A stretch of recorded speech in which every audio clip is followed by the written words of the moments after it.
bonsoir, docteur Nunzo. Merci d'être avec nous en direct sur RT France. Une petite question un petit peu peut-être nationale, mais je serais curieuse d'avoir votre point de vue d'américaine. En France, donc, la ministre de la Santé qui démissionne pour se lancer dans une élection interne, nationale, la mairie de Paris en l'occurrence, en plein coronavirus. Ça vous inspire quoi, vous? Ça pourrait arriver et ça serait critiqué ou non aux États-Unis?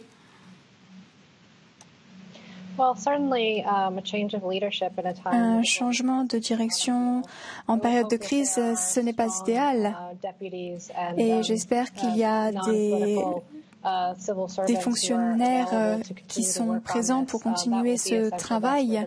C'est vraiment essentiel, c'est là que se trouve l'expertise technique. Mais avoir une personnalité forte, respectée, afin de diriger et d'être le visage public de la réaction, c'est très important. Justement, c'est intéressant ce que vous nous dites, parce que qu'est-ce qui vous semble, vous, le plus important en tant que médecin, chercheur? Les pouvoirs publics ont un rôle extrêmement important à jouer, ou il faut plutôt compter sur les grands organismes comme l'OMS? Qu'est-ce qui est finalement le plus important dans ce type de crise? Les décisions prises par les pouvoirs publics sont majeures?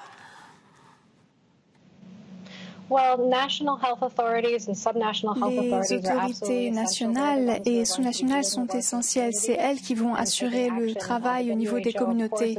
L'OMS, bien sûr, est une ressource importante, mais il s'agit notamment d'un organisme technique et ne sera pas au cœur des opérations, notamment dans ce cas de figure où il y a des problèmes à traiter dans le monde entier et ils n'ont pas les ressources suffisantes. Les autorités de santé nationales et locales seront donc en première ligne.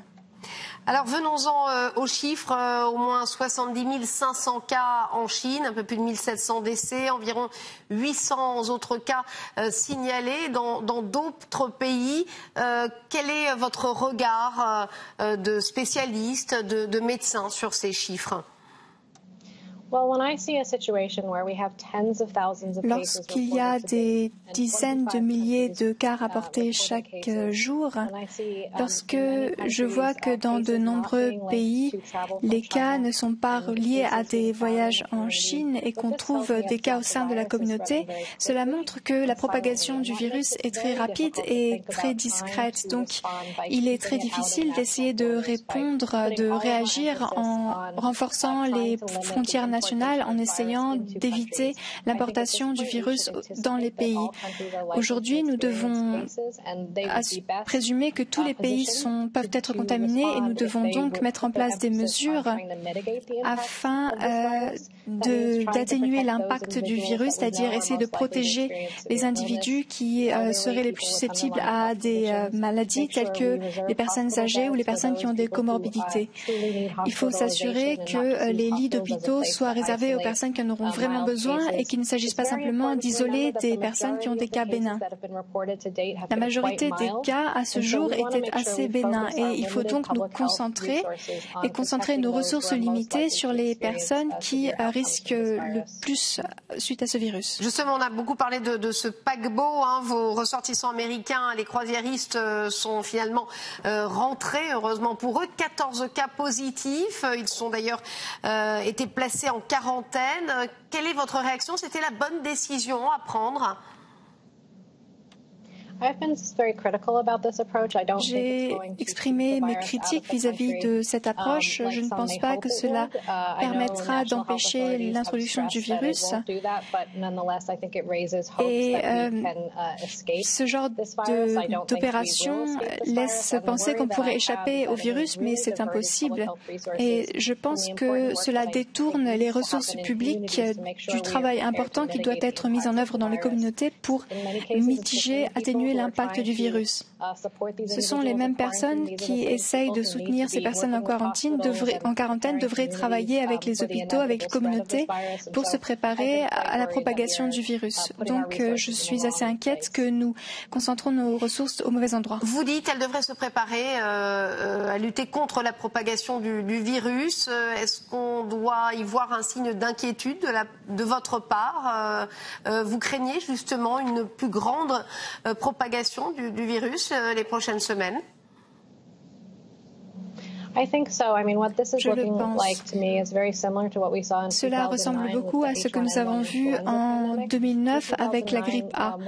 En 2009, une fois que nous avons vu l'apparition d'un nouveau virus de la grippe, il s'est répandu dans tout le pays très rapidement, alors qu'on essayait justement de limiter son expansion. Je pense que nous devrions anticiper l'idée qu'il y aura beaucoup de propagation dans beaucoup de pays. 25 pays ont fait état de cas.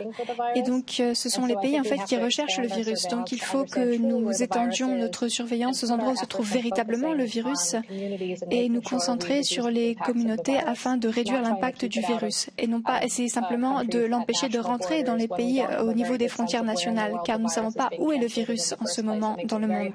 Donc, cela rend une approche géographique très difficile.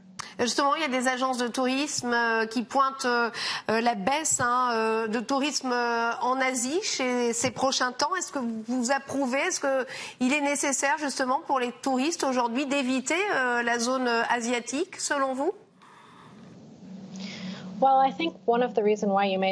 L'une des raisons pour lesquelles le voyage est moins populaire, c'est effectivement cette inquiétude vis-à-vis du virus. Mais il y a également beaucoup d'incertitudes s'agissant des réponses au niveau national. Personne ne veut voyager et se retrouver en quarantaine dans un pays étranger.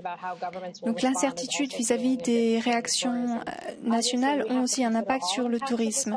Il faut étudier toutes les conséquences de ce virus au niveau de la santé, mais également au niveau des gouvernements qui pourraient prendre des mesures renforçant l'impact économique de ce virus.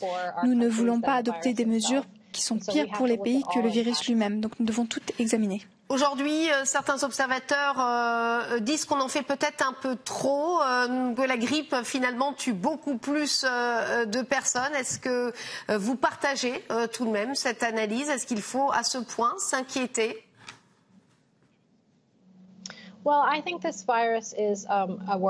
Ce virus pose problème, est inquiétant, et la raison pour laquelle cette inquiétude continue, c'est qu'il y a beaucoup d'inconnus dans la situation. Notamment, on essaye encore de découvrir, de comprendre la gravité de l'impact de ce virus. Effectivement, s'il s'agit simplement de compter les décès, c'est déjà assez inquiétant et c'est plus important que toute autre maladie récente. Mais je ne pense pas que ces estimations sont parfaitement exactes. Donc, je pense dans tous les cas qu'il est important de rassembler plus d'informations pour nous en assurer. Le niveau d'attention est pertinent, c'est une nouvelle situation et il faut se méfier des possibilités négatives. Il y a des informations qui peuvent être optimistes, mais je pense que les gens ne devraient pas penser que le niveau d'attention reflète leurs risques.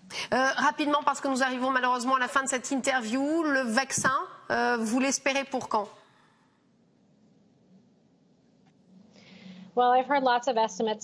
J'ai entendu beaucoup d'estimations. On parle de l'automne ou d'un an ou plus. Et malheureusement, le vaccin prend toujours plus de temps qu'on ne le souhaite. En 2009, nous avions un vaccin qui existait déjà, qui était déjà en place. Et pourtant, cela a pris plus longtemps que nous le souhaitions pour développer un nouveau vaccin. Donc, j'espère que toute cette attention concentrée sur le virus aidera, mais je pense pas qu'il faut s'attendre à un vaccin rapide. Merci beaucoup Jennifer Nunzo d'avoir été avec nous en direct sur RT France.